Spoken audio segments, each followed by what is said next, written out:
கிறிஸ்துவுக்குள் அன்பானவர்களே, ஆண்டவராகிய இயேசு கிறிஸ்துவின் நாமத்தினாலே உங்களை நான் வாழ்த்துகிறேன். நாம் சங்கீதங்களை குறித்து நாம் தியானித்துக் கொண்டு வருகிறோம். அதன் அடிப்படையில பார்ட் 2 இந்த நாளிலிருந்து நாம் படிக்க இருக்கிறோம். ஆகவே நான் டைரக்டாக சங்கீத வேத தியானத்துக்குள்ளாக செல்ல விரும்புகிறேன். சங்கீத புத்தகம் வேத ஆராய்ச்சி பார்ட் 2 இன்றைய நாள் 1. இன்றைய நாளில் சங்கீதம் 52 நாம் தியானிக்க இருக்கிறோம். அதற்கு முன்பதாக கடந்த மாதம் நடைபெற்ற இந்த part 1 The Book of Psalms and Overview என்று சொல்லி சங்கீத புத்தகங்கள் ஒரு கண்ணோட்டம் என்று சொல்லி ஒரு சில காரியங்களை நாம் பார்த்தோம். அதை நான் சற்று ஞாபகப்படுத்தி விட்டு நாம் தொடர்ந்து நம்முடைய தியான பகுதிக்குள்ளாக செல்ல இருக்கிறோம். ஆகவே நன்றாக கவனிக்கும்படியாக அன்போடு நான் கேட்டுக்கொள்கிறேன். புத்தக பிரிவுகள் சங்கீதம் 150 இப்படியாக பிரிக்கப்பட்டிருக்கிறது. முதல் பிரிவு 1 முதல் 41 சங்கீதம், இரண்டாவது பிரிவு 42 முதல் 72 சங்கீதம், மூன்றாவது பிரிவு சங்கீதம் 73 89, நான்காவது பிரிவு 90 106, ஐந்தாவது பிரிவு சங்கீதம் 107 150. ஆகவே இவைகள் ஒரு வித்தியாசமான வகையில ஒன்றோடொன்று தொடர்புபட்ட விதத்துலதான் வேதத்திலிருந்து இவைகள் பிரிக்கப்பட்டிருக்கிறது என்பதை குறித்து நம்ம கடந்த வேத பகுதி ஆராய்ச்சியில நம்ம பார்த்தோம். இப்படியாக 5 பிரிவுகளாக பிரிக்கப்பட்டிருக்கிறதை நாம் பார்க்கிறோம்.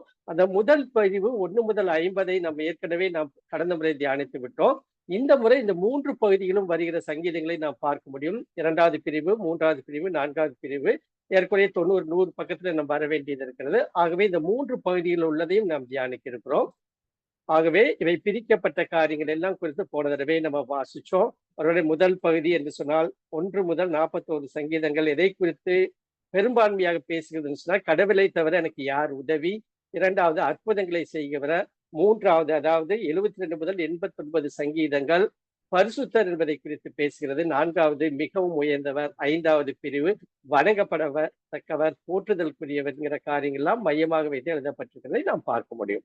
இப்ப நேராக நம்ம இந்த நாளிலே நாம் பார்க்கிற பொழுது இதை நீங்கள் மனதிலே வைத்துக் கொள்ள வேண்டும். முதல் பகுதி, இரண்டாம் பகுதி, மூன்றாம் பகுதி நடக்கும் என்று சொல்லி நம்ம போன தடவையே நம்ம போட்டிருந்தோம். இப்ப நீங்க கவனிக்க வேண்டியது இந்த பார்ட் 2 பைபிள் ஸ்டடி வேத ஆராய்ச்சி பாகம் 2, அதாவது பார்ட் 2ல இதை நீங்க மனப்பாடமா நீங்க நோட் வைத்திருப்பீர்கள் சொன்னால் நீங்கள் எழுதி கொள்ளலாம். இன்றைய நாளிலே சங்கீதம் 52, 57 நாம் தியானிக்க இருக்கிறோம். அதை தொடர்ந்து வருகிற நாட்களே தியானிக்கப்பட போகிற சங்கீதங்களை குறித்து வைத்துக் கொள்ளுங்கள். ஆகவே நீங்கள் நன்றாக ஒரு முறை படித்து விட்டு வருவீர்கள், ஒரு முறை இல்லை பல முறை படித்து விட்டு வருவீர்கள் என்று சொன்னால் நிச்சயமாகவே புரிந்து கொள்வதற்கு நமக்கு உதவியாக இருக்கும் என்பதில் எந்தவித சந்தேகமில்லை. ஆகவே நாம் இன்றைய நாளுக்குரிய சங்கீத பகுதிக்குள்ளாக செல்லலாம். சங்கீதம் 52 1 முதல் 9 வசனங்கள் இருக்கிறதை நாம் பார்க்க முடியும். யாராவது ஒரு சத்தமாக வாசிக்க முடியுமா? சங்கீதம் 52. தாவீது அமலேக்கின் வீட்டிற்கு வந்தான் என்று ஏதோமீனாகிய தோவேக்கு வந்து சவுலுக்கு அறிவித்த பின்பு தாவீதினால் பாடப்பட்டு ராக தலைவனுக்கு ஒப்புவிக்கப்பட்ட மல்கீஸ் என்னும் சங்கீதம். பலவானே பொல்லாப்பில் ஏன் பெருமை பாராட்டுகிறாய்? தேவனுடைய கிருபை என்னாலும் உள்ளது. நீ கேடுகளை செய்ய எத்தனம் பண்ணுகிறாய்? கபடு செய்யும் உன் நாவு தீட்டப்பட்ட சவரன் கத்தியை போல் இருக்கிறது. நன்மையை பார்க்கிலும் தீமையையும், யதார்த்தம் பேசுகிறதை பார்க்கிலும் பொய்யையும் விரும்புகிறாய். கபடமுள்ள நாவே, சங்கரிக்கும் சகல வார்த்தைகளையும் நீ விரும்புகிறாய். தேவன் உன்னை என்றென்றைக்கும் இராதபடி அழித்து போடுவார். அவர் உன்னை பிடித்து உன் வாசஸ்தலத்திலிருந்து பிடுங்கி நீ ஜீவனிலோர் தேசத்தில் இராதபடிக்கு உன்னை நிர்மூலமாக்குவார். நீதிமான்கள் அதை கண்டு பயந்து அவனை பார்த்து நகைத்து, இதோ தேவனை தன் பலனாக எண்ணாமல் தன் செல்வ பெருக்கத்தை நம்பி தன் தீவினையில் பலத்து கொண்ட மனுஷன் இவன்தான் என்பார்கள். நானோ தேவனுடைய ஆலயத்தில் பச்சையான ஒலிவ மரத்தை போல் இருக்கிறேன். தேவனுடைய கிருபையை என்றென்றைக்கும் நம்பியிருக்கிறேன். நீரே இதை செய்தீர் என்று உம்மை என்றென்றைக்கும் துதித்து உமது நாமத்திற்கு காத்திருப்பேன். உம்முடைய பரிசுத்தவான்களுக்கு முன்பாக அது நலமாயிருக்கிறது. தேங்க்யூ. இது மஸ்கீல் என்னும் சங்கீதம். ஓகே, சங்கீதம் 52. நீங்க பாருங்க, இந்த சங்கீதம் 52 1 முதல் 9 வசனங்களை குறித்து ஒரு ஓவரால் பிரசன்டேஷனை நீங்கள் புரிந்து கொள்வது மிக மிக நல்லது. இது தாவீது எழுதின சங்கீதம் என்று பார்க்கிறோம். அபிமெலேக்கின் வீட்டிற்கு வந்தான் என்று ஏதோமீனாகிய தோவேக்கு வந்து சவுலுக்கு அறிவித்த பின்பு தாவீதினால் பாடப்பட்டு ராகத்தலைவனுக்கு ஒப்புவிக்கப்பட்ட மஸ்கீல் என்னும் சங்கீதம். இங்கே 3 மனிதர்களை பார்க்கிறோம். தாவீதை பார்க்கிறோம். ஆக்சுவலி அகிமெலேக்கு என்கிற ஒரு மனிதனை குறித்து பார்க்கிறோம். அதே போல தோவேக்கு அல்லது தோவே என்று சொல்லுகிற ஒரு மனிதனை குறித்து நம்ம பார்க்கிறோம். இப்ப நீங்க பாருங்க, இந்த சங்கீதத்தை நாம் அப்படியே படித்திருக்கிறபடியினால சில வேளை இது சரியாக பேக்ரவுண்ட் தெரியாதபடியினாலே புரிந்திருப்பதற்கு அவ்வளவு ஆஹ் ஆஹ் சுலபமாக இருந்திருக்காது. நாம் அப்படியே ஒரு பொதுவாக வைத்து படித்திருப்போம். உலக மக்களை மையமாக வைத்து உலகம் இப்படி போய் கொண்டிருக்கிறது என்று சொல்லி நம்ம இந்த ஒருவேளை நம்ம படித்திருக்கலாம். ஆனா இன்றைய நாள்ல இதனுடைய வித்தியாசமான பரிமாணத்தை அதனுடைய பேக்ரவுண்டோடு கூட, பின்னணியோடு கூட நாம் படித்து பார்க்கிற பொழுது நிச்சயமாகவே உண்மையான பொருளை என்ன இந்த சங்கீதம் சொல்லுகிறது, தாவீது எதை மனதிலே வைத்து எழுதுகிறார் என்பதை குறித்து நாம் அறிந்து கொள்ளலாம். இப்ப பாருங்களேன். இப்ப 1 முதல் 7 வசனங்கள்ல நானே வாசிக்கிறேன். 1 முதல் 7 வசனங்களை கவனிச்சு பாருங்க. 1ஆம் வசனத்துல பலவானே, 2ஆம் வசனத்துல நீ, உன், 3ஆம் வசனத்துல பொய்யையும் விரும்புகிறாய், அடுத்து 4ஆம் வசனத்துல கடைசி பகுதி நீ, 5ஆம் வசனத்தின் முதல் பகுதி தேவன் உன்னை, 5ஆம் வசனம் உன் வாசஸ்தலங்கள், நீ ஜீவனுள்ளோர் தேசத்தில், 6ஆம் வசனம் அவனை பார்த்து, 7ஆம் வசனம் தன் செல்வ பெருக்கை, தன் தீவினையில் இவன் தான் என்பார்கள். ஆகவே நான் அந்த வாசித்த அனைத்தையும் குறிக்கிற மனிதன் யார் என்று சொன்னால் இந்த தோவேக்கு என்கிற மனிதனை மனதிலே வைத்துதான் இங்கு சங்கீதக்காரனாகிய தாவீது இங்கு எழுதுகிறதை நாம் பார்க்க முடியும். ஆகவே இதை நீங்க மனதிலே வைத்துக் கொண்டு இதை நாம் படிக்கும்படியாக நான் அன்போடு கேட்டுக்கொள்கிறேன். இப்ப நீங்க பாருங்க, ஆக்சுவலா இந்த சங்கீதம் எழுதுனதுடைய பின்னணி என்பதை குறித்து நாம் ஆராய்ந்து பார்க்கும்போது ஏற்கனவே இந்த நாள்ல நாம் படிக்க போகிற சங்கீதம் 52 மற்றும் சங்கீதம் 57 இரண்டுக்குமே ஒரே பின்னணி இருக்கிறபடினால இந்த சங்கீதம் 52 பின்னணியை நான் சற்று விரிவாக சொல்லுகிற பொழுது இந்த 2 சங்கீதங்களையும் நாம் எளிதாக புரிந்து கொள்ள முடியும். அப்ப நீங்க பாருங்க, இந்த சங்கீதம் எழுதப்பட்டதனுடைய பின்னணி என்று பார்க்கிற பொழுது 1 சாமுவேல் புத்தகத்தை எடுத்துக்கங்க எல்லாரும். 1 சாமுவேல் 21ஆம் அதிகாரம் எடுத்து வச்சுக்கோங்க. 1 சாமுவேல் 21ஆம் அதிகாரம். நான் அப்படியே படிச்சு உங்களுக்கு எக்ஸ்பிளைன் பண்ணிடுறேன். நீங்க எளிதாக புரிந்து கொள்ள முடியும். 1 சாமுவேல் 21, 22 அதிகாரங்களை நீங்கள் வைத்துக் கொள்ளலாம். நீங்க பாருங்க, இங்கு தாவீதுக்கும் சவுலுக்கும் நடைபெறுகிற ஒரு மிகப்பெரிய ஒரு முரண்பாடான காரியம். தாவீதை கொல்ல வேண்டும் என்று சொல்லி சவுல் துரத்தி கொண்டு வருகிறது. இதுக்கு முந்தின 2, 3 அதிகாரங்கள்ல கூட நம்ம பார்க்கலாம். மிக சுருக்கமாக சொல்ல வேண்டும்னா நான் இதை எப்படி சொல்ல விரும்புகிறேன். கோலியாத்தை வென்ற பின்பதாக சவுல் கொண்டது 1000, தாவீது கொண்டது 10,000 என்று சொல்லி அந்த பெண்கள் குழு ஒரு பாட்டு பாடினாங்க பாத்தீங்களா? அதனால் வந்த விளைவு பயங்கரமான ஒரு விளைவு. அந்த பெண்கள் குயர் பாடின பாட்டுகள் வந்ததுனால மிக ஒரு பெரிய விளைவை தாவீது சந்திக்க வேண்டியதாக இருந்தது. அன்றைய நாள் முதல் கொண்டு தாவீதை கொல்ல வேண்டும் என்று சொல்லி சவுல் துரத்தி கொண்டு வருகிறதை நாம் தொடர்ந்து வருகிற இதுக்கு முந்தின 2, 3 அதிகாரங்களை நம்ம பார்க்கலாம். இப்படியாக அவர் துரத்தி கொண்டு வருகிற வேலையில தான் 1 சாமுவேல் 21ஆம் அதிகாரம் முக்கியமான வசனங்களை மட்டும் நான் உங்களுக்கு வாசித்து நான் விளக்க விரும்புகிறேன். 1 சாமுவேல் 21 நானே வாசிக்கிறேன். தாவீது நோபில் இருக்கிற ஆசாரியனாக அகிமெலேக்கின் இடத்தில் போனான். அகிமெலேக்கு நடுக்கத்தோட தாவீதுக்கு எதிர்கொண்டு போய் ஒருவரும் கூட வராமல் நீர் ஒண்டியாய் வருகிறது என்ன என்று அவனை கேட்டார். இப்ப பாருங்க, தாவீது நோப் என்கிற இடத்துல இருக்கிற ஆசாரியனாக அகிமெலேக்கு வீட்டிற்கு வருகிறான். இப்படி வருகிற பொழுது அகிமெலேக்கு பயந்து கொண்டு என்னால் சவுல் துரத்தி கொண்டு வருகிறான், தேடி கொண்டு வருகிறான், வேட்டையாட வருகிறான், கொன்று போட வருகிறான், நீங்க இப்படி வந்து நிக்கிறீங்களா, என்ன விஷயம் என்று கேட்கிற பொழுது அப்ப அவர் சொன்னாரு, சவுல் எனக்கு ஒரு முக்கியமான ஒரு காரியத்தை குறித்து செய்ய வேண்டும் என்று சொல்லி என்னை அனுப்பி இருக்கிறார். ஆகவே இதை குறித்து நீங்கள் ஒன்றும் கேட்க வேண்டாம் என்று சொல்லி தனக்கு சாப்பிடுவதற்கு ஆகாரம் கேட்கிறார். அப்பொழுது சமூகத்தப்ப மேசையிலே வைத்துட்டு 5 அப்பங்களை அவர் கொடுக்கிறார். இப்படியாக சங்கதி நடந்து கொண்டிருக்கிற வேளையில 7ஆம் வசனத்துல சவுளுடைய வேலைக்காரர்கள் ஏதோமியனாகிய தோவேக்கு என்னும் பேருள்ள ஒருவன், இதுதான் அந்த சங்கீதம் 52 தலைப்புல வந்த பெயர். தோவேக்கு என்னும் பேருள்ள ஒருவன் அன்றைய தினம் அங்கே கர்த்தருடைய சந்நிதியில் தடைபட்டிருந்தான். அவன் சவுளுடைய மேய்ப்பருக்கு தலைவனாய் இருந்தான். இப்ப பாருங்க, அந்த இடத்துக்கு தோவேக்கு என்கிற ஒரு மனிதன் வருகிறதை பார்க்கிறோம். இவனுடைய வேலை சவுளுடைய மேய்ப்பர்களுக்கு தலைவனாக இருந்த வேலை. இப்ப நம்ம பார்க்கிறோம், மீண்டுமாக அகிமெலேக்கு ஒருவேளை சந்தேகப்பட்டு கேட்டிருக்கலாம். அப்பொழுது தாவீது சொல்கிறார், ராஜாவின் காரியம் அவசரமா இருக்கிறபடினாலே நான் விரைவாக செல்ல வேண்டும், கேள்வியெல்லாம் கேட்க வேண்டாம் என்பதை போல பேசுகிறார். அப்பொழுது எனக்கு ஆயுதம் வேண்டும் என்று சொல்லுகிற பொழுது பெலிஸ்தியனுடைய பட்டயம் அங்கே இருக்குது, அதை எடுத்துக்கொண்டு செல்லுங்கள் என்று சொன்னார். அதை தாவீது பெற்று செல்லுகிறதை பார்க்கிறோம். இப்ப பாருங்க 10ஆம் வசனம். அன்றைய தினம் தாவீதிலிருந்து சவுலுக்கு தப்பியோடி காத்தின் ராஜாவாகிய ஆகீசிடத்தில் போனான். அப்ப முதல்ல நோப் பட்டத்துக்கு போறாரு. அங்கிருந்து ஆகீஸை பார்க்கும்படியாக காத் காத் என்கிற இடத்திற்கு போகிறார். அப்பொழுதுதான் அங்கு போய் தான் பைத்தியம் பிடித்தவரை போல அவர் நடிப்பதை பார்க்கிறோம். இதையெல்லாம் நம்ம போன தடவையே நம்ம பார்த்தோம். ராஜா கேட்கிறாரு, நம்ம நாட்டுல இந்த பைத்தியம் பிடிச்சவர்களுக்கு இந்த பஞ்சம் இல்லையா, இவனை கொண்டு வைத்திருக்கிறீர்களே என்று சொல்லி கேட்கிறதை பார்க்கிறோம். மூன்றாவது பாருங்க, அங்கிருந்து தாவீது 22ஆம் அதிகாரம் 1ஆம் வசனம். தாவீது அவ்விடத்தை விட்டு தப்பி அதுலாம் என்னும் கெபிக்குள்ள போறான். அப்ப அங்கிருந்தும் திருப்பி மைக்ரேட் ஆகி ஓடி போய் அதுலாம் என்கிற இடத்துல ஒரு கெபிக்குள்ளாக குகைக்குள்ளாக போகிறதை பார்க்கிறோம். 5ஆம் வசனம் பாருங்க, 22:5. பின்பு காத்தூர் என்னும் தீர்க்கதரிசி தாவீதை பார்த்துட்டு அருள் இராமல் யூதா தேசத்துக்கு புறப்பட்டு வா அப்படின்னு சொல்றாரு. யூதா தேசத்துக்கு புறப்பட்டு வருகிறாரு. வருகிற பொழுதுதான் சவுலுக்கு காரியங்கள் கொஞ்சம் கொஞ்சமாக தெரிய ஆரம்பிக்கிறது. தெரிய வைத்து பென்யமீன் கோத்திரக்காரங்களை எல்லாம் கூப்பிட்டு, நீங்கள் இப்படியாக எனக்கு சதி மோசங்கள் செய்து விட்டீர்கள், நீங்கள் என்னை அவனுக்கு காட்டி கொடுக்கவில்லை, தாவீது எங்கு இருக்கிறான் என்பது உங்களுக்கு தெரியும் என்றெல்லாம் சொல்லி கேட்கிறதை நாம் பார்க்கிறோம். முக்கியமாக 8ஆம் வசனத்தை நீங்க பாத்தீங்கன்னா 22:8, நீங்கள் எல்லாரும் எனக்கு விரோதமாய் கட்டுப்பாடு பண்ணி கொண்டது என்ன? ஈசாயின் மகனுடனே என் குமாரன் உடன்படிக்கை பண்ணும்போது என் செவிக்கு அதை ஒருவனும் வெளிப்படுத்தவில்லை. அப்ப நீங்க பாருங்க, இது 1 சாமுவேல் 19:2 நம்ம பார்க்கிறோம். மிக அதிகமாக தாவீதை சவுலின் மகன் நேசித்தது நிமித்தமாக அவர்கள் கட்டுப்பாடு பண்ணி கொண்டார்கள், உடன்படிக்கை பண்ணி கொண்டார்கள். எப்படியும் நீ ராஜாவிடத்துல மாட்ட மாட்டாய், என் தகப்பனை நான் பார்த்துக் கொள்கிறேன், நீ தப்பித்துக் கொள்கிற உடன்படிக்கை நிமித்தமாகத்தான் இவைகளாம் தொடர்ந்து வருகிறதை நான் பார்க்கிறோம். சரி, இப்படி காரியங்கள் நடந்துட்டு இருக்குது. நடந்துட்டு இருக்கும்போது சவுல் கேள்விப்பட்ட உடனே என்ன செய்யறாருன்னா 11ஆம் வசனம், அந்த நோபில் இருக்கிற ஆசாரியனையும் அவன் தகப்பன் எல்லாரையும் அவன் ராஜாவிடத்திலே வலை வரைக்கிறான். அதாவது சவுல் கூப்பிடுகிறான்.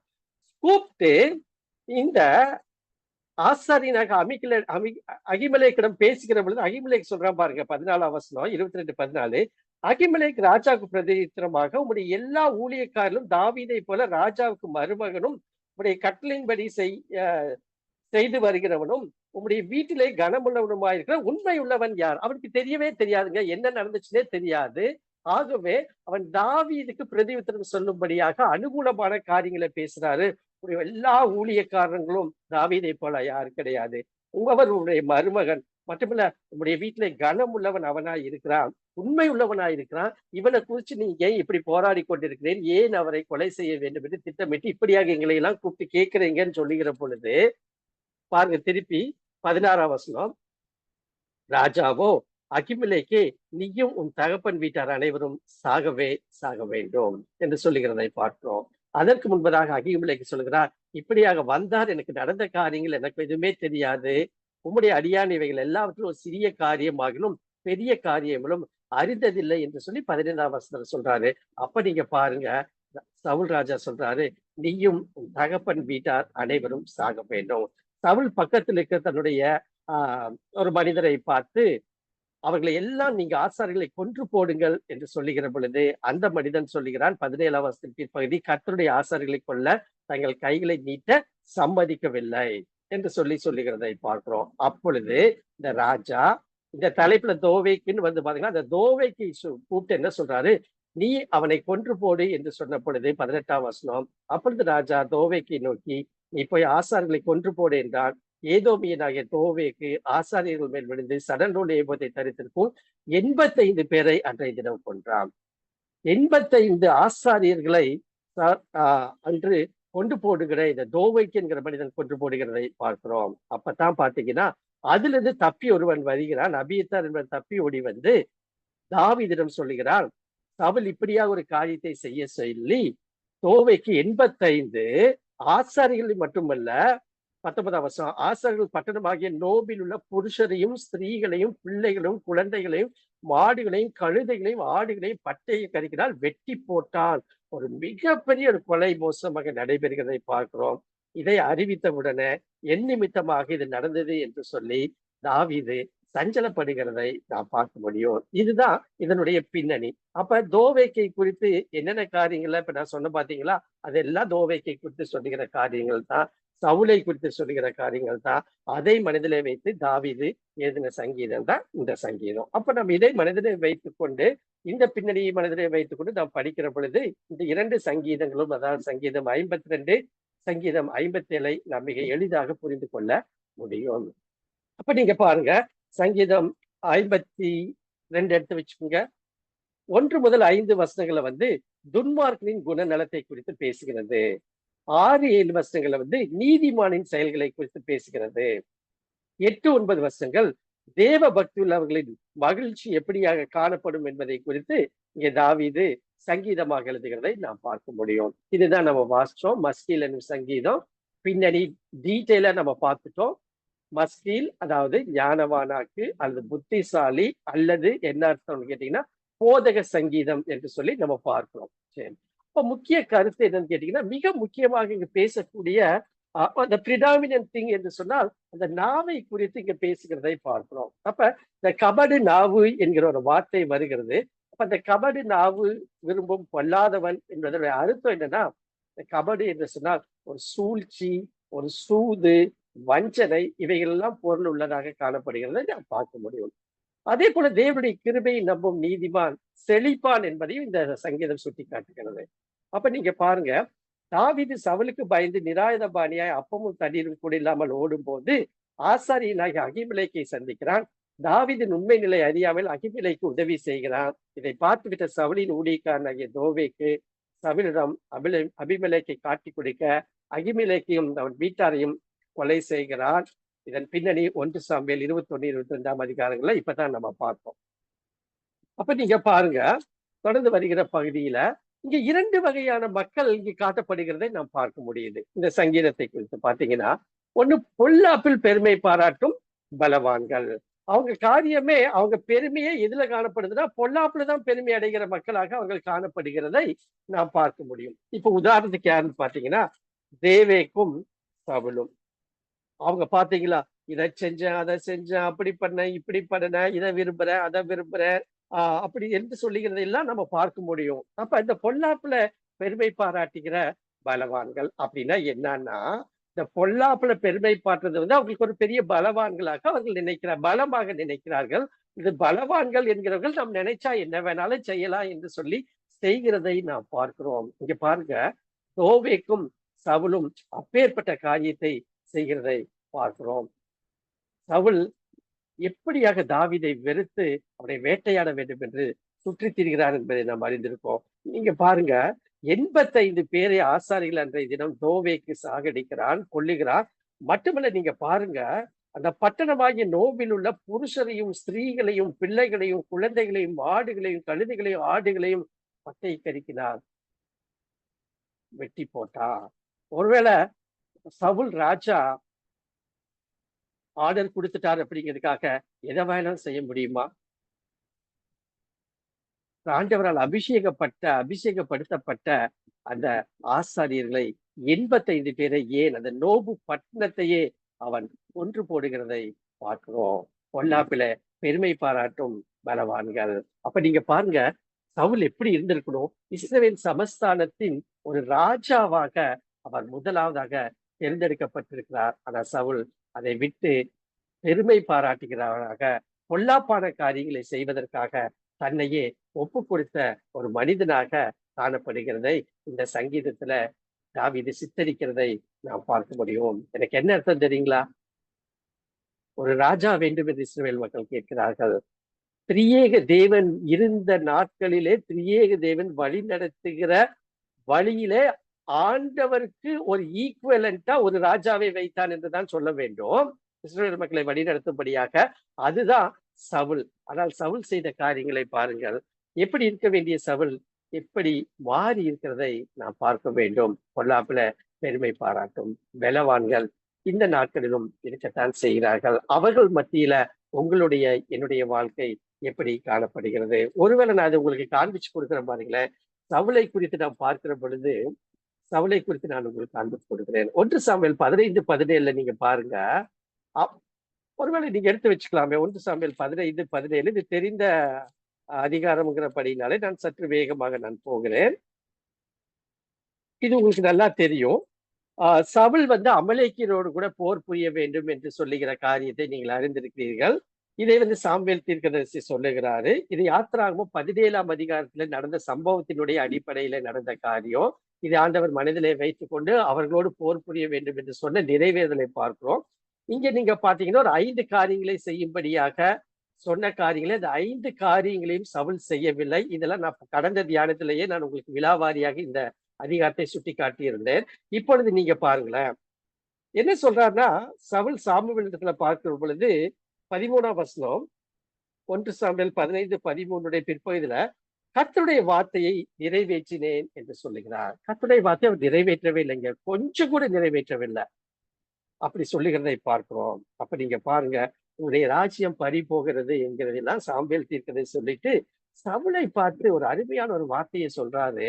அப்பொழுது சாமுவே, நீர் உடைய பார்வைக்கு சிறியவராய் இருந்த போதல்லவோ இஸ்ரவேல் கோத்திரங்களுக்கு தலைவரானி. கர்த்தர் உம்மை இஸ்ரவேலின் ராஜாவாக அபிஷேகம் பண்ணிவிட்டாரு. ஆங்கிலத்துல நல்லா இருக்கும். You are little in your own ice. அப்படின்னா உனக்கே தெரியுயா, இவர் சாதாரண மனுஷன், உன் கண்ணுக்கு உன் பார்வைக்கு தெரியும். ஆனால் இஸ்ரவேல் கோத்திரங்களுக்கு நான் உன்னை தலைவன் ஆக்கினேன், ராஜாவாக அபிஷேகம் பண்ணினேன். நீ செய்த காரியம் இப்படியாக இருக்கிறது. அப்ப உம்முடைய பார்வைக்கு சிறியவரா இருந்து போதல்லவா. காமிச்சு கொடுக்கட்டுங்களா சவுல் எப்படி சிறியவரா இருந்தாரு? 1 சாமுவேல் 9:21 நீங்க பாருங்க. யாராச்சும் வாசிங்க. 1 சாமுவேல் 9:21.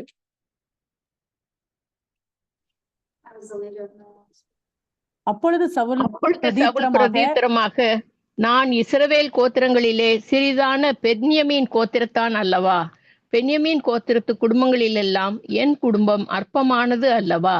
நீர் இப்படிப்பட்ட வார்த்தையை என்னிடத்தில் சொல்வானேன் என்றான்.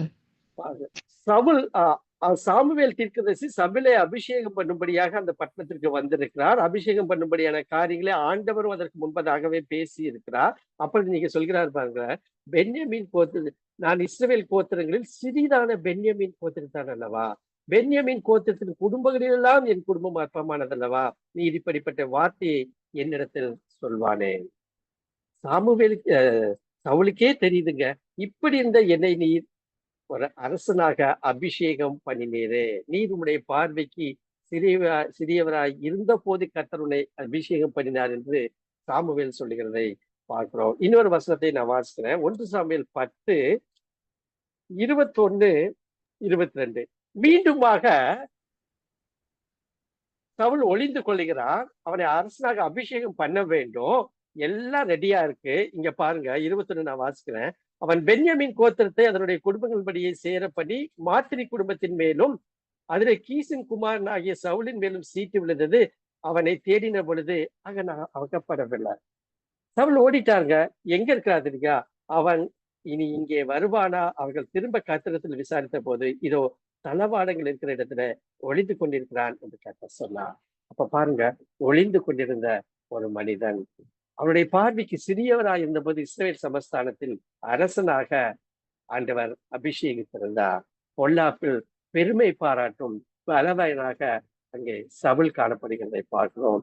தோவேக்கு அவ்வளவு பெரிய பட்டணத்தில் உள்ள ஆசாரியர்கள் 85 பேர் மட்டுமல்ல, அந்த குடும்பங்களையே ஆடு மாடுகளை கொலை செய்கிற ஒரு மனிதனாக காணப்படுகிறதை நாம் பார்க்க முடியும்.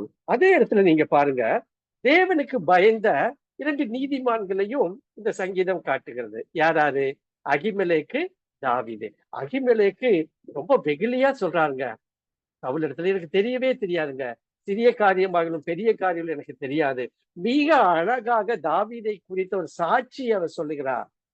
மேன்மையானவன் மட்டுமல்ல, உம்முடைய மருமகன் அவனை போல உண்மையானவன் ஒருவரும் இல்லையே என்று சொல்லி மிகவும் தைரியத்தோடு கூட சொல்கிறதை கூட நாம் பார்க்க முடியும். தேவனுக்கு பயந்த நீதிமான்களாகிய அகிமெலேக்கும் தாவீதும் இந்த சங்கீதத்துல படம் பிடித்து காட்டப்படுகிறதை நாம் பார்க்கிறோம். அப்ப நீங்க பாருங்க, பொல்லாப்பில் பெருமை பாராட்டும் பலவானின் பலன் எதில் உள்ளது என்று வசனத்துல இங்க கூறப்பட்டிருக்கிறத பார்க்கிறோம்.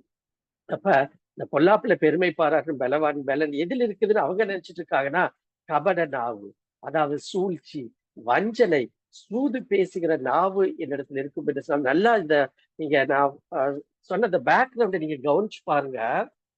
அந்த தோவேக்கு, இப்படித்தான் நம்ம வசனத்தை படிக்கிறோம். அந்த தோவேக்கு என்பவன் உடனே வந்து சவுல்கிட்ட சொல்லவே இல்லை. 5 இடங்களுக்கு சவுல் அதுக்கு பின்பதாக 4 இடங்களுக்கு ஓடி சென்றிருக்கிறான். கரெக்டா சமயம் பார்த்து போட்டு கொடுக்குறான்னு சொல்ற பாத்தீங்களா? அப்படி போட்டு கொடுத்தவன் தான் அந்த தோவேக்கு. கபட நாவு, பொய், செல்வ பெருக்கு. வசனம் 7 இருக்கு. இதோ தேவனை தன் பலனாக எண்ணாமல் தன் செல்வ பெருக்கத்தை நம்பி தன் தீவினையின் பலத்தை கொண்ட மனுஷன் இவன் தான் என்பார்கள். இவளை கபட நாவு, பொய், செல்வ பெருக்கு, தீவினை வசனம், தீவினையினால் பலத்து கொண்ட மனுஷன் இவன் தான் என்பார்கள். அப்ப இந்த பொல்லாப்பில் பெருமை பாராட்டுகிற குணாதிசயங்கள் இதெல்லாம் இருக்கு பாத்துங்க.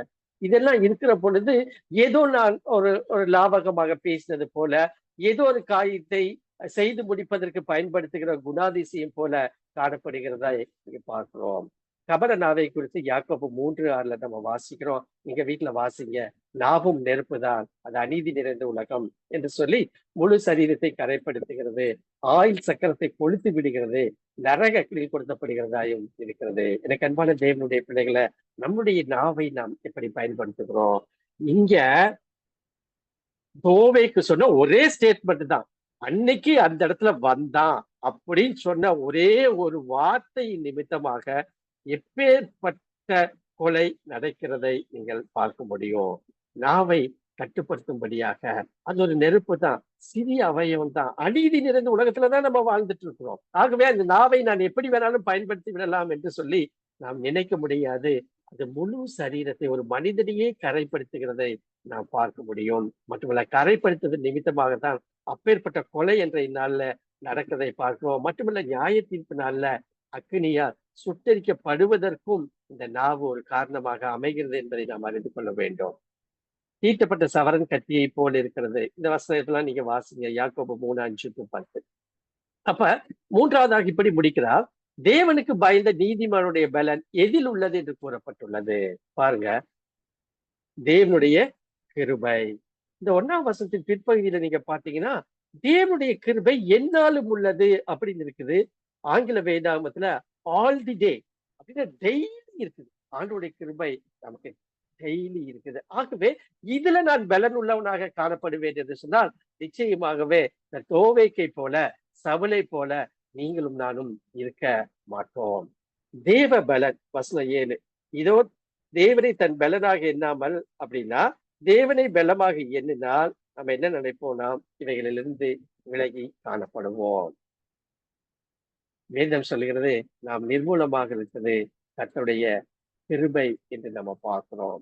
பிலிப்பியர் 4:13 வாசிக்கிறோம், என்னை பலப்பட்ட கிறிஸ்துவினால எல்லாவற்றையும் செய்ய எனக்கு பலன் உண்டு. ஏனென்றால் சங்கீதம் 52 1ஆம் வசனத்தின் பிற்பகுதியின் அடிப்படையில தேவனுடைய கிருபை என்னாலும் உங்களுக்கும் எனக்கும் உள்ளது என்பதை நாம் அறிந்திருக்கோம்.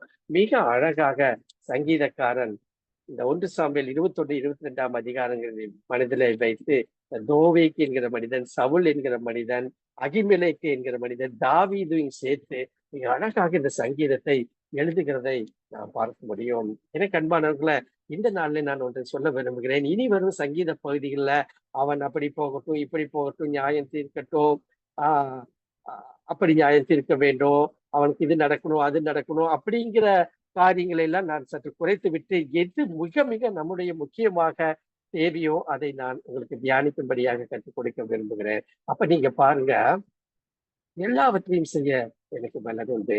ஏனென்றால் என்னை பலப்படுத்துகிற கிறிஸ்து என்னோடு கூட இருக்கிறார். மட்டுமல்ல, அவருடைய கிருபை என்னாலும் உள்ளது என்று பார்க்கிறோம். அப்ப பொல்லாப்பை பலனாக கொண்டதினால் அவர்களுக்கு கிடைப்பது என்ன என்று தாவீது கருதுகிறார்? அழிவு, வேரோடு பிடுங்கப்படுவார்கள். நீங்க பாருங்க, 5ஆம் வசனம், தேவன் உன்னை என்றென்றைக்கும் இராதபடி அழித்து போடுவார், அவருடைய பிடித்து உன் வாசஸ்தலத்திலிருந்து பிடுங்கி நீ ஜீவனுள்ள ஒரு தேசத்தில் இராதபடிக்கு நிர்மூலம் ஆக்குவார். நீங்க பாருங்க, இராதபடி, பிடித்து, அழித்து, பிடுங்கி, இராதபடி உன்னை நிர்மூலமாக்குவார். அப்ப பொல்லாப்பை தன் பலனாக கொண்டு ஒரு மனிதன் வாழ்வான் என்று சொன்னால் அவருடைய வாழ்க்கை எப்படியாக, முடிவு எப்படியாக இருக்கும் என்று சொல்லி இங்கே சங்கீதக்காரன் எழுதுகிறதை பார்க்கிறோம். நிர்மூலமாகி விடுவார்கள், நகைப்பு காலாவார்கள், அவர்கள் முறிந்து விழுந்தார்கள். பொல்லாப்பை பலனாக கொண்டவர்களுக்கு சங்கீதம் 28 நம்ம வாசிக்கிறோம். இப்படியாக அவர்கள் முடிவு இருக்கும் என்று சொல்லி வேதம் சொல்லுகிறதை பார்க்கிறோம். ஒரு விஷயத்தை இங்க சொல்லுகிறத நீங்க பாருங்க, மிக அழகாக சொல்றாரு. இதெல்லாம் சொல்லிட்டு முடிவிலே சொல்றாரு, நான் எப்படி இருப்பேன் என்று சொல்லுகிற பொழுது, நானோ தேவனுடைய ஆலயத்தில் பச்சையான ஒலிவ மரத்தை போல் இருக்கிறேன், தேவனுடைய கிருபையை என்றென்றைக்கும் நம்பி இருக்கிறேன். இப்ப பாருங்க, என்னுடைய வாழ்க்கை எப்படி இருக்கிறது? கர்த்தரை நான் என் பலனாக கொண்டு இந்த காரியங்களுக்கெல்லாம் நான் விலகி காணப்படுவேன் என்று சொன்னால், நான் பச்சையான ஒலிவ மரத்தை போல காணப்படுவேன். ஒலிவ மரம் எதை குறிக்கிறது என்று பார்த்தால், ஒரு நீடித்த ஆயுளை, அதாவது நித்திய ஜீவனை சுதந்திரித்துக் கொள்ளும்படியான ஒரு நீடித்த ஆயுளை குறிக்கிறது என்று சொல்லி நம்ம பார்க்கிறோம். மட்டுமல்ல, ஒலிவ எண்ணெய் ஒரு அபிஷேகத்தை குறிக்கிறதை பார்க்கிறோம். ஆவியானவர் நம்மோடு கூட இருக்கிறதை குறிக்கிறதை பார்க்கிறோம். அப்ப ஆவியானவர் என்னோடு கூட இருப்பார் என்று சொன்னார், நான் ஒரு அபிஷேகப்படுத்தப்பட்டவனாய் நான் இருப்பேன் என்று சொன்னார். இவைகள் எல்லாம் எனக்கு ஒரு தோவைக்கு வந்தாலும் ஒன்றும் செய்ய முடியாது, ஒரு சவுல் வந்தாலும் ஒன்றும் செய்ய முடியாது. நான் நித்தியமாய் ஒலிவ மரத்தை போல காணப்படுவேன் என்று சொல்லுகிறதை நாம் பார்க்கிறோம். இந்த ஒலிவ மரத்தை குறித்த பயன்பாடுகளைத்தான் நாம் இங்கே பார்க்க முடிகிறது. ஆகவே உங்களுடைய என்னுடைய வாழ்வு எப்படியாக காணப்படுகிறது என்று சொல்லி ஆராய்ந்து பார்க்க அழைக்கப்படுகிறோம்.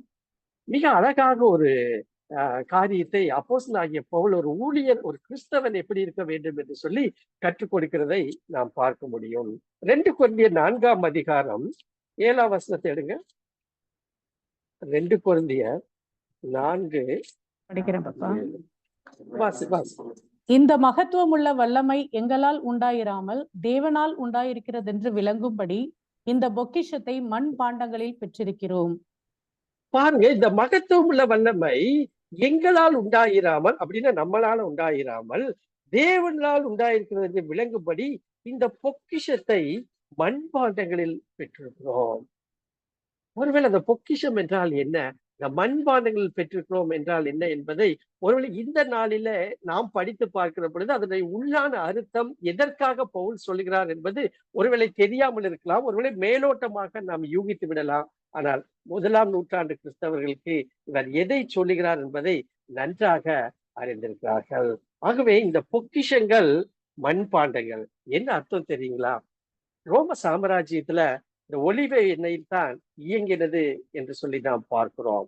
இந்த ஒலிவ எண்ணெய் சமையலுக்கும், குளியலுக்கு, மருந்துக்கு, விழாக்களுக்கு மற்றும் அழகு சாதனங்களுக்கு என்று அனைத்துக்குமே இந்த ஒலிவ எண்ணெய் பயன்படுத்ததை பார்க்கிறோம். ஆனா நீங்க பாருங்க, இந்த ஒலிவ எண்ணெய் அந்த நாட்டிலே கிடைக்காது. ஆகவே பல ஆண்டுகளாக தெற்கு ஸ்பெயின்ல இருந்துதான் ஒலிவ எண்ணெய் இஸ்ரவேல் தேசத்துக்கு வர வேண்டும். அப்படி வருகிற பொழுது அந்த ஒலிவ எண்ணெயை என்ன செய்வார்கள் என்று சொன்னால், ஆம்பரே என்று சொல்லக்கூடிய ஒரு மிகப்பெரிய அழகிய கற்சாடிகளிலே அதை நிரப்புவார்கள். இப்ப ஃபிளவர் வாஸ் வீட்டுல வைக்கிறதுக்கு பெரிய பெரிய கச்சாடிகள்லாம் வாங்குறோம் இல்லைங்க, ரோட்ல எல்லாம் வித்துட்டு இருப்பாங்க பாத்தீங்களா, அந்த மாதிரி வண்ணம் தீட்டப்பட்ட மிக அழகான கச்சாடியில அந்த ஒலிவ எண்ணெயை வைத்து தெற்கு ஸ்பெயின்ல இருந்து இஸ்ரவேல் தேசத்துக்கு இறக்குமதி செய்வார்கள். ஆகவே இந்த ஜாடிகள் திருப்பி அனுப்பப்படுகிற அளவுக்கு, எம்டி பண்ணதுக்கு அப்புறம் திருப்பி அனுப்பப்படுகிற அளவுக்கு ஒரு பிரத்யேகமான ஒன்று கிடையாது.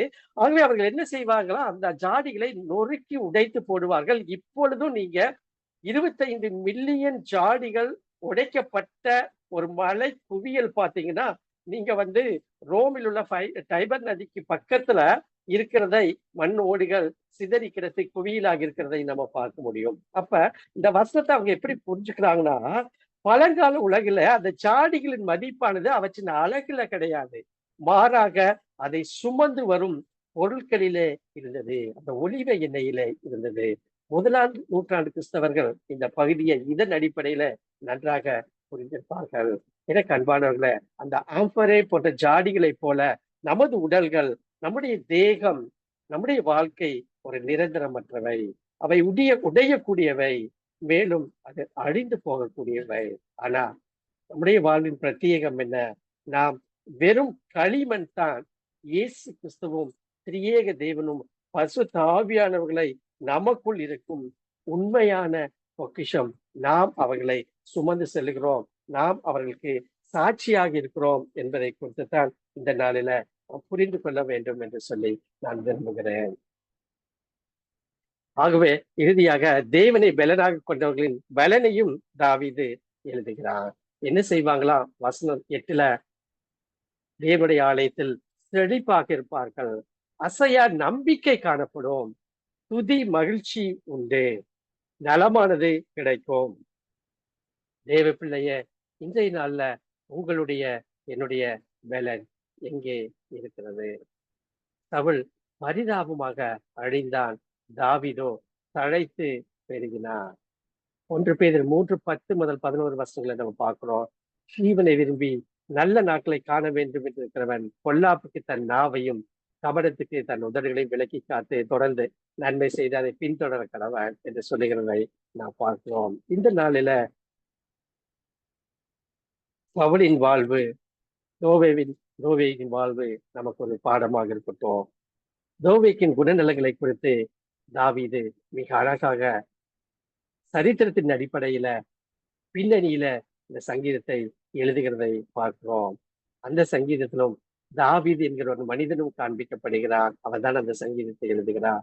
மட்டுமல்ல, அகிமிலைக்கு என்கிற ஒரு மனிதனையும் நாம் இங்கே பார்க்க முடிகிறது. எனக்கு அன்பானவர்களே, ஜீவனை விரும்பி நல்ல நாட்களை காண வேண்டும் இருக்கிறவர் தன்னுடைய நாவை கபடத்துக்கு தன் உடல்களுக்கு விலக்கி காக்க நன்மை செய்யும்படியாக மட்டுமல்ல அதை பின்தொடரும்படியாக நாம் அழைக்கப்பட்டிருக்கிறோம். ஒலிவ மரத்தை போல என்றென்றும் மிக அழகாக சொல்லுகிறதை பார்க்கிறோம். நானோ தேவனுடைய ஆலயத்தில் பச்சையான ஒலிவு மரத்தை போல் இருக்கிறேன். தேவனுடைய கிருபையை என்றென்றைக்கும் நம்பி இருக்கிறேன். இந்த பரிசுத்த ஆவியானவர் இந்த பொக்கிஷமாக எனக்குள்ளாக இருக்கிற பொழுது நான் வெறுமையானவன் என்று உணர்கிறோம். அதை சுமந்து செல்லுகிறபடியினால்தான் உங்களுக்கும் எனக்கும் ஒரு மேன்மை, ஒரு பெருமை, ஒரு கனம் என்பதையும் நாம் மறந்து போக வேண்டாம். இந்த சங்கீதத்தை நாம் தொடர்ந்து உங்கள் வீட்டில தியானிங்கள். தேவன் விசேஷ விதத்தில் உங்களோடு கூட இடைப்படுவார். இது இங்கிலீஷ் வெர்ஷன். ஓகே, அடுத்ததாக சங்கீதம் 57க்குள்ளாக நாம் செல்ல இருக்கிறோம். சங்கீதம் 57. ஆகவே இந்த சங்கீதத்தை நாம மிக ஒரு எளிமையான சங்கீதம். வாசிச்சிடலாமே. கொஞ்சம் சத்தமா வாசிச்சிடுங்களா யாராச்சும்? தாவீது சவுலுக்கு தப்பி ஓடி கெபியில் ஒதுங்குகையில் தனக்கு நஷ்டம் நேரிடாதபடி அல்தஷ்கேத் என்னும் வாத்தியத்தில் வாசிக்க தாவீது பாடி ராகத்தலைவனுக்கு ஒப்புவித்த மிக்தாம் என்னும் சங்கீதம். எனக்கு இறங்கும் தேவனே, எனக்கு இறங்கும். உம்மை என் ஆத்துமா அண்டிக் கொள்கிறது. விக்கினங்கள் கடந்து போகும் மட்டும் உமது செட்டைகளின் நிழலிலே வந்து அடைவேன். எனக்காக யாவையும் செய்து முடிக்கப் போகிற தேவனாகிய உன்னதமான தேவனை நோக்கி கூப்பிடுவேன். என்னை விழுங்க பார்க்கிறவன் என்னை நிந்திக்கையில் அவர் பரலோகத்திலிருந்து ஒத்தாசை அனுப்பி என்னை ரட்சிப்பார். சேலா. தேவன் தமது கிருபையையும் தமது சத்தியத்தையும் அனுப்புவார். என் ஆத்துமா சிங்கங்களின் நடுவில் இருக்கிறது. தீயை இறைக்கிற மனுபுத்திரருக்குள்ளே கிடக்கிறேன். அவர்கள் பற்கள் ஈட்டிகளும் அம்புகளும் அவர்கள் நாவு கருக்கான பட்டயமுமாய் இருக்கிறது. தேவனே, வானங்களுக்கு மேலாக உயர்ந்தருளும். உமது மகிமை பூமி அனைத்தின் மேலும் உயர்ந்திருப்பதாக. என் கால்களுக்கு கண்ணியை வைத்திருக்கிறார்கள். என் ஆத்துமா தொய்ந்து போயிற்று. எனக்கு முன்பாக குழியை வெட்டி அதன் நடுவிலே விழுந்தார்கள். சேலா. என் இருதயம் ஆயத்தமாயிருக்கிறது. தேவனே, என் இருதயம் ஆயத்தமாயிருக்கிறது. நான் பாடி கீர்த்தனம் பண்ணுவேன். என் மகிமையே விழி, வீணையே சுரமண்டலமே விழியுங்கள். அதிகாலையில் விழித்துக் கொள்வேன். ஆண்டவரே, ஜனங்களுக்குள்ளே உம்மை துதிப்பேன். ஜாதிகளுக்குள்ளே உம்மை கீர்த்தனம் பண்ணுவேன். உமது கிருபை வான பரியந்தமும் உமது சத்தியம் மேக மண்டலங்கள் பரியந்தமும் எட்டுகிறது. தேவனே, வானங்களுக்கு மேலாக உயர்ந்தருளும். உமது மகிமை பூமி அனைத்தின் மேலும் உயர்ந்திருப்பதாக. தேங்க்யூ. சங்கீதம் 57 குறித்து தான் நம்ம தியானிக்க இருக்கிறோம். அப்ப நீங்க பாருங்க, இந்த சங்கீதம் 57 நம்ம பார்த்த சங்கீதம் 52 அடிப்படையிலே உள்ள ஒரு பின்னணியை குறித்து எழுதப்பட்ட சங்கீதம் தான் சங்கீதம் 57. ஆகவே அதை மனதிலே வைத்துக் கொள்ள வேண்டும். ஆகவே 1 சாமுவேல் 21-22 அதிகாரத்தின் மையமாக வைத்து தான் இந்த சங்கீதம் 57 எழுதப்பட்டிருக்கிறதை நாம் பார்க்க முடியும். மிக சுருக்கமாக நம்ம இதை தியானிக்க இருக்கிறோம். நீங்க பாருங்க, தாவீது சவுலுக்கு தப்பியோடு கெபியில் ஒதுகையில் தனக்கு நஷ்டம் நேரிடாதபடி அல்தஸ்கேத் என்னும் வாத்தியத்தில் வாசிக்க தாவீது பாடின ராகத்தலைவனுக்கு ஒப்புவிக்கப்பட்ட மிக்தாம் என்னும் சங்கீதம். இப்ப இதுல எல்லாம் நம்ம வெல்வஸ் ஆயிட்டோம். அதனால நீங்க தெரிஞ்சதுதான் சவுலுக்கு தப்பி ஓடுகிற பொழுது தாவீது எழுதின சங்கீதம். இந்த சங்கீதங்கள் அல்தஸ்கேத் என்னும் வாத்தியத்துல ஒரு இன்ஸ்ட்ருமெண்ட், ஆக்சுவலா அது இன்ஸ்ட்ருமெண்ட் சம்பந்தப்பட்டது கிடையாது. அதுக்கு அல்தஸ்கேத் என்றால் ஒரு அர்த்தம் உண்டு. மிக்தாம் அப்படின்னா பொற்பலகையினால் எழுதப்பட்ட அல்லது பொன்னினால் சூடப்பட்ட பொன் எழுத்துக்களால் பொறிக்கப்பட்ட அப்படிங்கிற ஒரு சங்கீதம். சரிங்களா? ஓகே. அப்ப இந்த அல்தஸ்கேத் அப்படின்னா என்னன்னா அழிக்காதிரும் என்று பொருள். டெஸ்ட்ராய் நாட் அப்படின்னா இந்த சங்கீதத்தோட மைய பகுதியே சூழ்நிலைகள் அப்படியாக இருந்தாலுமே என்னுடைய மனதை அப்படி சொல்லலாம். எதிரிகளை பழி வாங்க வேண்டும் என்று சொன்னா, ஆண்டவரே ஒருபோதும் நீர் அப்படி செய்து விட வேண்டாம் என்கிற உள்ளத்தின் ஆழத்தையும் வெளிப்படுத்துகிற ஒரு வித்தியாசமான அல்தஸ்கேத் என்னும் சங்கீதத்தை தான் இந்த நாள்ல நம்ம தியானிக்க இருக்கிறோம். சரி, அப்ப நம்ம பார்த்துட்டோம். அப்போ ஒரு வசனத்தை மட்டும் நான் வாசிச்சிடுறேன், அப்ப உங்களுக்கு ஈஸியா இருக்கும். 1 சாமுவேல் 22:1 நம்ம வாசித்த வேத பகுதி தான். யாராச்சும் வாசிங்க. 1 சாமுவேல் 22:1. தாவீது அவ்விடத்தை விட்டு தப்பி அதுலாம் என்னும் கெபிக்கு போனான். அதை அவன் சகோதரரும் அவன் தகப்பன் வீட்டார் அனைவரும் கேட்டு அங்கே அவனிடத்துக்கு போனார்கள். சரிங்களா? இந்த 52 எழுதுனதுக்கும் சங்கீதம் 57 எழுதுனதுக்கும் ஒரு சின்ன வித்தியாசம் தான். அதுக்கு முன்னால தாவீது தனியா தான் ஓடிட்டு இருக்காரு. ஏறக்குறைய 3 இடங்களை நான் உங்களுக்கு காண்பித்து கொடுத்தேன். நோபு போறாரு, அங்கிருந்து காத்தின் ராஜாவிடத்துல போறாரு 2 இடங்களை. அதை தொடர்ந்து இங்க அதுலாம் என்ற கெபிக்கு வராரு. இப்ப பாத்தீங்கன்னா அவரோட கொஞ்சம் ஒரு கூட்டம் இருக்கு. 2ஆம் வசனம் வாசிக்கிறேன். ஒடுக்கப்பட்டோர், கடன்பட்டவர்கள், முறுமுறுக்கிறவர் யாவரும் அவருடைய கூடிக்கொண்டார்கள். அவன் அவர்களுக்கு தலைவனான. இந்த பிரகாரமா ஏற்கனவே 400 பேர் அவனோடு கூட இருந்தார்கள். இப்ப தனியா இல்ல, அவனுக்கு என்று ஒரு கூட்டம் இருக்கிறதை நாம் பார்க்க முடியும். அந்த நேரத்துல எழுதின சங்கீதம் 24:3 வாசிங்க. வழியோரத்தில் இருக்கிற ஆட்டு தொழுவங்கள் இடத்தில் அவன் வந்தபோது அங்கே ஒரு கெபி இருந்தது. அதிலே சவுல் மலஜலாதிக்கு போனான். தாவீதும் அவன் மனுஷரும் அந்த கெபியின் பக்கங்களில் உட்கார்ந்திருந்தார்கள். சரி, இப்ப நீங்க பாருங்களேன். இது நான் டீட்டெயிலா நான் சொல்ல நேரம் இல்ல.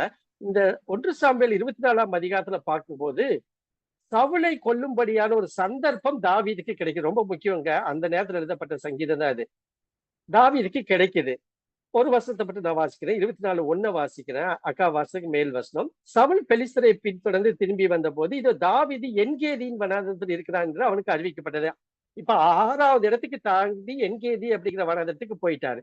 இப்ப பாத்தீங்கன்னா சவுலை வேட்டையாடும்படியா தாவீதை கொல்லும்படியாக சவுல் வந்திருக்கிற வேலையில சவுல் தாவீதின் கையிலே அகப்பட்டு கொண்டதை தொடர்ந்து வருகிற 6 வருஷத்துல நம்ம பார்க்கிறோம். ஆனால் தாவீது அப்படி செய்யவில்லை. அபிஷேகம் செய்தவர் மேல என் கைகளை நான் போட மாட்டேன், கொல்ல மாட்டேன் என்று சொல்லி வஸ்திரத்தின் தொங்கலை அறுத்து கொண்டு வருகிறதை நாம் பார்க்கிறோம். வாய்ப்பு கிடைத்தும் கொலை செய்யாமல் ஒரு ஆண்டவர் அபிஷேகம் பண்ணின ஒரு மனிதனை நான் கொலை செய்ய மாட்டேன், இந்த பாதகத்தில் நான் விலகி நிற்க வேண்டும் என்று சொல்கிற ஒரு மிகப்பெரிய ஒரு குணாதிசயத்தை உடைத்த தாவீது இந்த சூழ்நிலையில எழுதின சங்கீதம் தான் இந்த சங்கீதம் 57. மிக சுருக்கமாக நம்ம படிச்சு முடிக்கலாம்.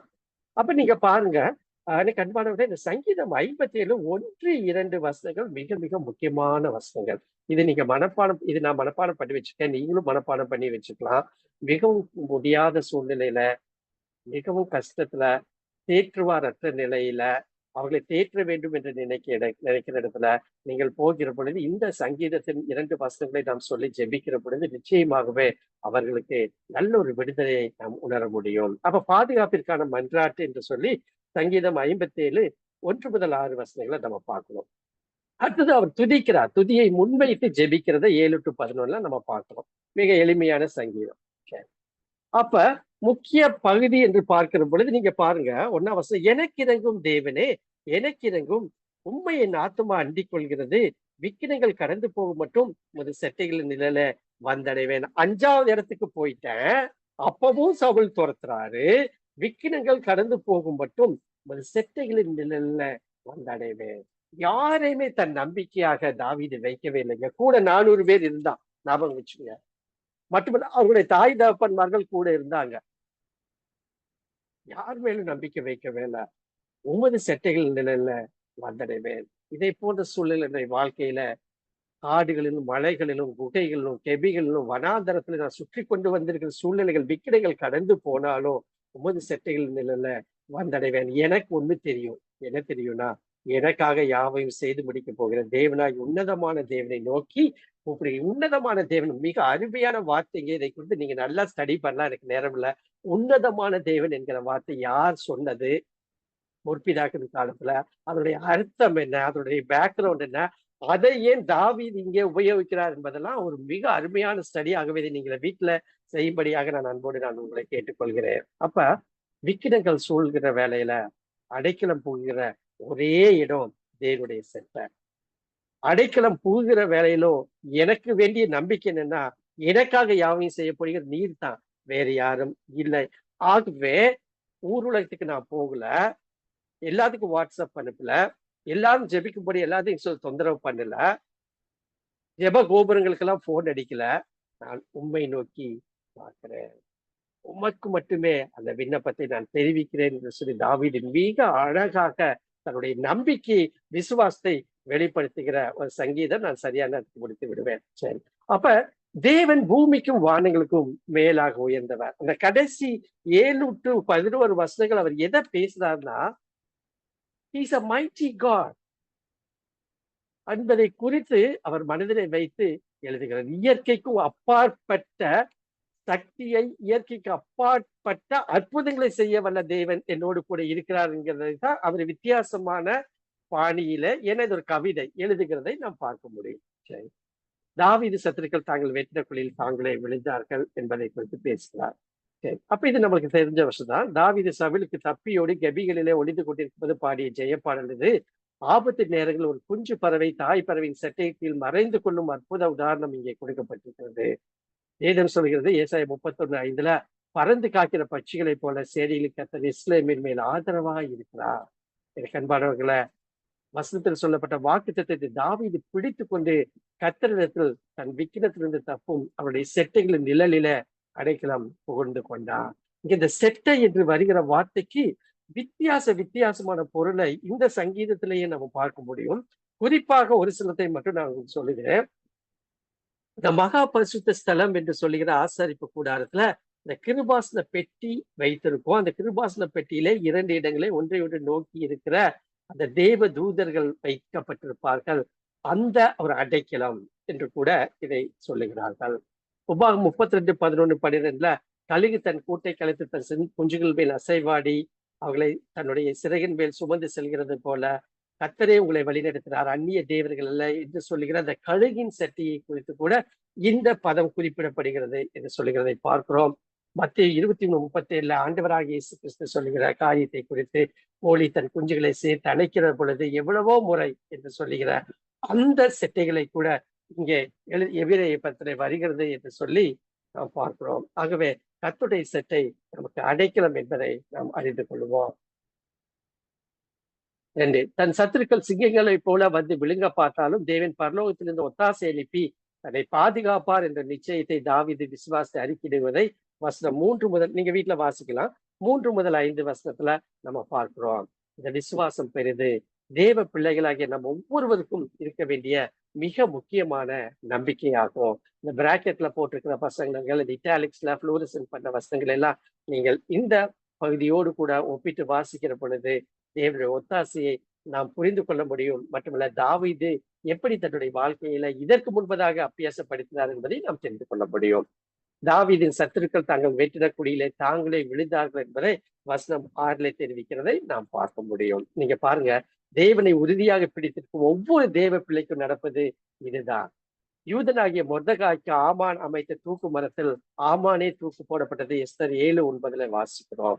அதே போல சாத்ராக், மேஷாக், ஆபேத்நேகோ என்பவர்களை அக்னி சூளையில் தூக்கி போட்டவர்களை அக்னிக்கிரையானார்கள். சாத்ராக், மேஷாக், ஆபேத்நேகோ என்பவர்களுக்கு ஒரு சேதமும் ஏற்படவில்லை என்பதை நாம் தானியேல் 3:20-25 வசனங்களை நம்ம பார்க்கிறோம். அப்ப நீங்க பாருங்க, 8 முதல் 11 வசனத்துல அவர் என்ன சொல்றாருன்னா, வானங்களுக்கு மேலாக உயர்ந்த தேவனை துதிக்க மகிமைப்படுத்த தாவீது தனது எல்லா உள்ளிந்திரியங்களையும் பலத்தையும் வாத்திய கருவிகளையும் அதிகாலமே விழித்தெழும்ப கட்டளை கொடுக்கிறான். இங்க பாருங்க 8ஆம் வசனம், என் மகிமையை விழி, என் வீணையே சுரமண்டலமே விழியுங்கள், அதிகாலையில் விழித்துக் கொள்வேன். அப்படின்னா என்னன்னா, நான் ஆண்டவரை துதிக்க இப்பேற்ப விக்கிரங்கள் கடந்து போகிற சூழ்நிலை, என்னை தேடிக்கொண்டிருக்கிற சூழ்நிலை, கொல்ல வேண்டும் எத்தனிக்கிற சூழ்நிலை, அதிகாலையில, ஆக்சுவலா இந்த வசனத்துக்கு மீனிங் இதுதாங்க, அதிகாலையில நான் எழுந்திருப்பேன், வீணையே சுரமண்டலமே நீங்களும் எழுந்திருங்கள் என்று சொல்லுகிற அருமையான ஒரு பாடல் வரிகளை கொண்ட இந்த சங்கீதத்தை ஆண்டவரை துதிக்கிறத 8 முதல் 11 வசனத்துல நம்ம பார்க்கிறோம். ரோமர் 11:33 எபேசியர் 3:17-18 வசனங்களை நீங்க வாசித்து பாருங்கள். எல்லாவற்றிற்கும் மேலாக ஒரு மகிமையான தேவனை நான் அறிந்து கொள்ள வேண்டும், நீங்களும் நானும் அறிந்து கொள்ள வேண்டும் என்று அப்போஸ்தலனாகிய பவுல் சொல்வதைப் போல தாவீது ஆண்டவரை துதிக்க தன்னை ஒப்புக் கொடுக்கிறார். எனக்கு அன்பான தேவனுடைய பிள்ளைகளை, தேவச்சனமே, நம்ம இந்த உலகத்தின் சகல விக்கிரங்களுக்கும் விலக்கி பாதுகாக்கும் தேவன் மகா பெரியவர், உன்னதங்களுக்கு மேலாக உயர்ந்தவர். நமது ஆவி, ஆத்ம, சரீரம் இவற்றால் உண்மையாய் உற்சாகமாய் துதிக்க, நன்றி பலி செலுத்த அதிகாலையில் விழித்தெழுவோமா, இக்காலத்திலும் அவரை ஸ்தோத்தரிப்போம். அல்லேலூயா. நாம் ஜெபித்து முடிப்போம்.